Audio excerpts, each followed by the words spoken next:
Crystal, it's 8:03. Students returning to class means school buses and teen drivers returning to the roads during the morning rush in Duval County. Yeah, so you have to wonder if that's part of what's causing the problems on I-10 other than those two wrecks. Ashley Harding, though, is live from the mobile newsroom camera in the Mandarin area. Good morning. Hey, Jen and Bruce, good morning. Yes, we're in the mobile newsroom. We're actually right by Crown Point Elementary School. You know, it's less than 30 minutes before the school bell rings over there. And you can see them right now. There is a crossing guard doing exactly what they're supposed to do. We're inching into the school zone right now. It's flashing at us 15 miles per hour. And you can see those kiddos crossing with the school guard. This is so important. People need to realize there are rules on the road when it comes to school and children's safety. They need to follow those things. And, you know, we've talked to our crime and safety analyst, Gil Smith, about this so many times. We are going 15 miles per hour, by the way, just in case anyone had any questions. He says it's all about having patience, knowing that school is in session, and really just knowing the law. Students walking, biking, riding the bus. Summer vacation is officially over.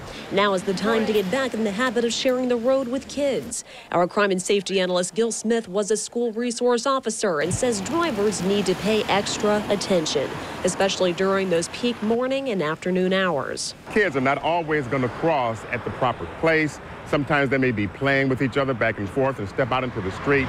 So you really need to be looking for kids. This means reducing speed, knowing where the school zones are. Smith says it's also important to understand that not all school zones have a flashing light, so you need to pay attention. When I was a police officer, I would see people look in their rearview mirror, and they would see me behind them, but they would still speed through a school zone because they just didn't notice the sign. Then we have school buses. If you see a school bus with its stop lights blinking and stop signs showing, no ifs, ands, or buts. If you're caught speeding past, you could look at a serious fine. But something else to keep in mind, things are different on a divided highway. Drivers have been confused in the past. If the traffic is coming in this direction and a school bus stops in this inside lane, then where the truck is coming in the opposite direction, they don't need to stop.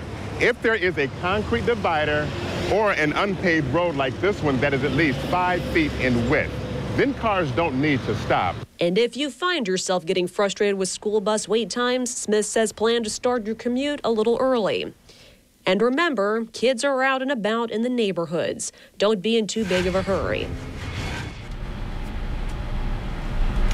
And right now, we are now outside of the school zone, and we are at a red light here about to turn onto Old St. Augustine Road. Keep in mind, even though this is not a school zone anymore, kids are still walking with their parents.